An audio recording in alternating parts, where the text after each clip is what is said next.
Donc, les familiers dans la sorcellerie, ça parle des gardiens surnaturels dans les traditions magiques du monde de Maja Daou. Ça, on a les petits commentaires. Ça vient des livres Destiny. Et ma version a été publiée en 2019. Voilà, on a la table des matières. Donc, ici, c'est pas vraiment chat, c'est plus familier en général, mais on s'entend que majoritairement, nos familiers, c'est des chats. Donc, ça parle ici des familiers de la sorcière. Là, on a une espèce de, un petit peu l'historique de la chose. Ici, c'est vraiment l'image de la sorcière avec ses familiers. La sorcière avec ses familiers un peu. Ça peut être un oiseau, ça peut être un chat, ça peut être plein de choses. Voilà. Les super pouvoirs. En fait, ça dit que quand on veut travailler avec un familier, ça peut nous donner vraiment plus de pouvoir. C'est tout dépendant le type du familier qu'on a. On dit que ça peut donner certaines habilités de prophétie, de modifier notre apparence, de voyage astral, de la sagesse, la connaissance et tout. Voilà. Les totems chamaniques, le nagual et le chat noir. En gros, dans les cultures indigènes puis chamanes, l'idée, c'est qu'un animal ou un esprit peut avoir une connexion avec une personne. Parce que c'est pas nécessairement, quand on parle de familier, c'est pas nécessairement un animal, ça peut être un esprit aussi. On parle d'esprit familier. Donc, ça dit, dans l'Ouest, beaucoup l'appellent l'animal esprit et le terme d'esprit animal est très populaire dans le New Age et dans les cultures néo-chamaniques. Voilà. Ça vient comme de 1980 là, et après.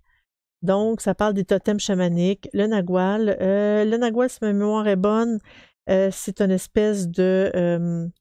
c'est-tu un animal ou une espèce d'esprit qui peuvent nous suivre? Il faudrait que je le retrouve. Je l'ai lu, ce livre-là, mais ça date de vraiment assez longtemps.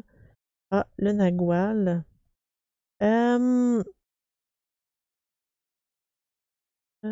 Ça dit que c'est difficile de tracer l'origine du mot nagual.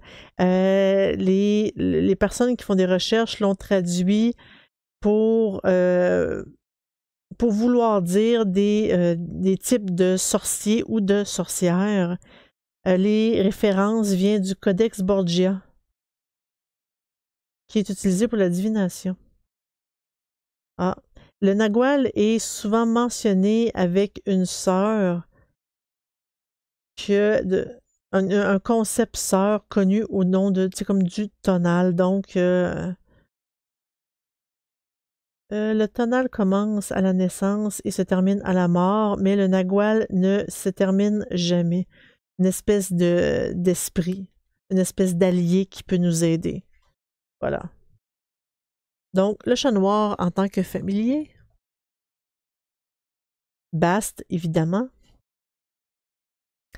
La recherche, la libido, le célibat et le familier.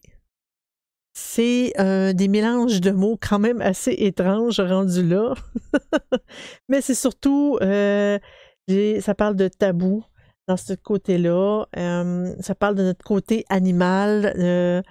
C'est vraiment les animaux dans tous les sens du terme. Le mystère de la libido. Ça parle de fantasmes là-dedans. On va le passer, d'énergie sexuelle. Vraiment notre petit côté animal, là, ici. L'objet, une espèce d'image de druide qui est un peu mélangée de homme et animal. le célibat et le familier. Ah oui, je me souviens de cette partie-là. En gros, c'est qu'il y a certains familiers qui exigent aux sorciers de rester célibataires. Et si le sorcier se trouvait une compagne, c'était vu comme une trahison.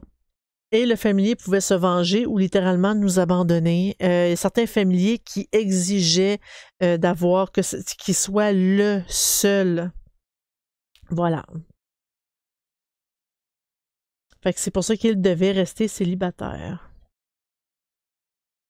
Je me souviens ça, je n'avais parlé, j'avais fait une vidéo sur les familiers, puis j'en avais parlé de ça. Les ventriloques grecs, les sorcières, Sibylle et les prêtresses. En fait, l'esprit familier était très connu en Grèce, puis autour. En fait, il y a beaucoup de personnes qui utilisaient la ventriloquie pour faire parler leur esprit familier, mais là, on ne voudra pas, je ne veux pas rentrer dans ce domaine-là, mais ça parle aussi de les prêtresses, les personnes qui faisaient de la divination et tout, ben souvent, il y avait un esprit familier qui les guidait, qui les aidait.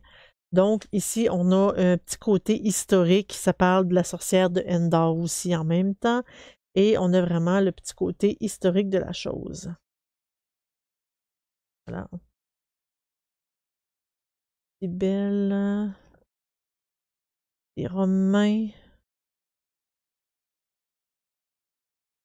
Et voilà. Les esprits familiers dans au temps judéo-chrétien.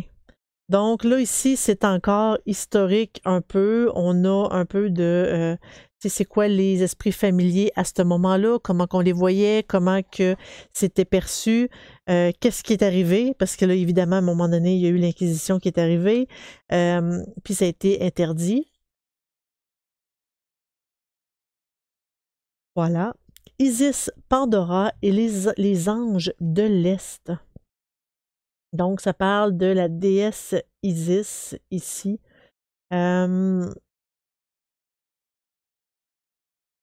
C'est ça, les esprits familiers étaient très dénigrés par rapport à certaines religions. Mais ça n'empêchait pas le monde de quand même les utiliser, s'en servir comme gardiens, s'en servir pour différentes pratiques. Je vais le dire comme ça. Et là, ben, ça va. Elle fait beaucoup ses dessins. C'est pour ça que c'est des dessins quand même assez bizarres, je vais le dire comme ça. Là. Mais là, ça parle encore là un peu d'histoire. Les surveilleurs de sorcières. Ça dit que le désir sexuel et l'attraction entre l'esprit gardien et les femelles humaines, c'est un problème qu'il y a eu dans l'histoire humaine. C'est assez bizarre, hein? Pourquoi juste les femmes puis pas les hommes? Les histoires de ces liaisons ont rempli la littérature ancienne. Ils en ont même parlé dans la Bible juive. Ça disait qu'il y avait des anges qui avaient comme travail de surveiller les humains pour éviter que ça arrive. Donc là, ça parle un peu des sources cabales juives par rapport à ces principes-là de tout ce qui était... il y avait même des enfants qui étaient nés d'un esprit familier, on dit, avec les humains. Le Saint-Esprit versus les succubes et les incubes. C'est un mélange bizarre de parler d'incubes, de succubes avec le Saint-Esprit, avec les esprits familiers, mais reste que c'est des esprits familiers. Donc, c'est pour ça qu'ils en discutent un peu ici. Voilà. Mais là, ils parlent souvent d'histoires, de blablatage, de fausses rumeurs. Ça arrivait quand même assez souvent. Mais il y avait des succubes puis des incubes que certaines personnes prenaient comme esprit familier. Ça aussi, je trouve ça bizarre.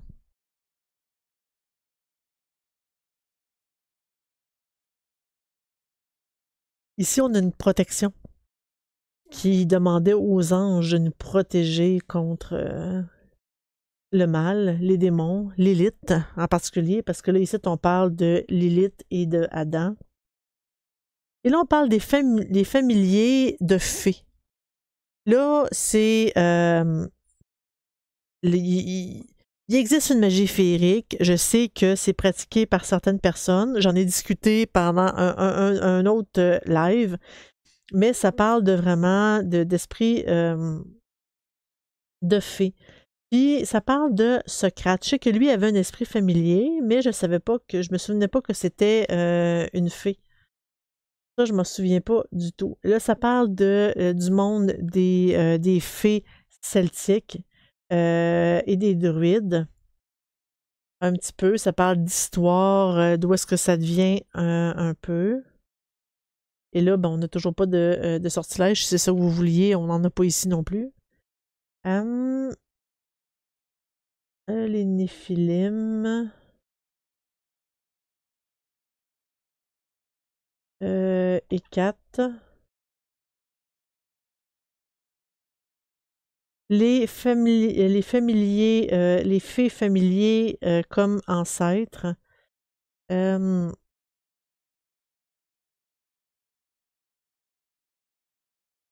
y a beaucoup de superstitions, puis il y en a qui disaient que... En tout cas, qu'il y avait des ancêtres assez bizarres. Ici, les fées et, et le sexe des plantes.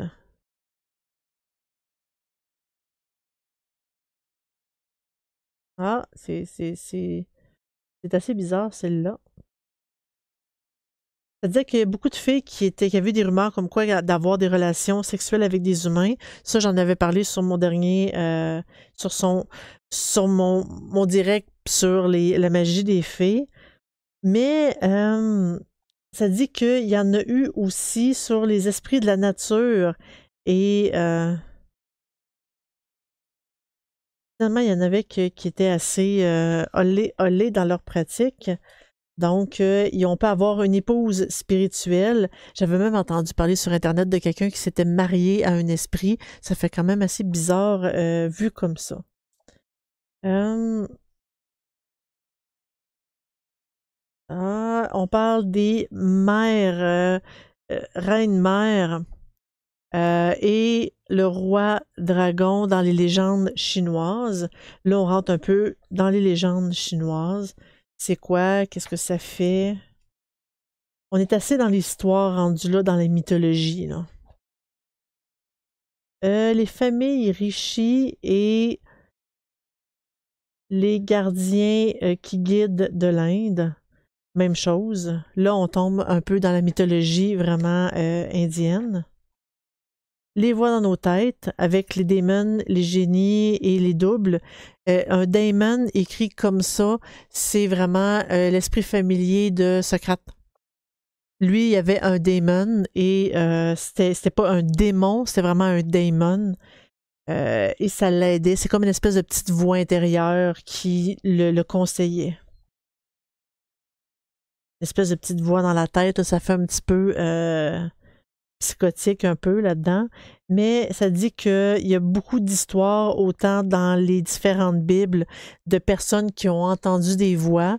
Et là-dedans, il l'associe un peu à ce type d'esprit-là.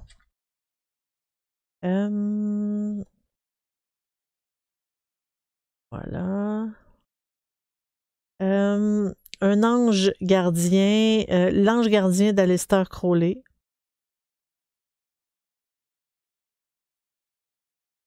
Ah, celle-là, je m'en souvenais pas.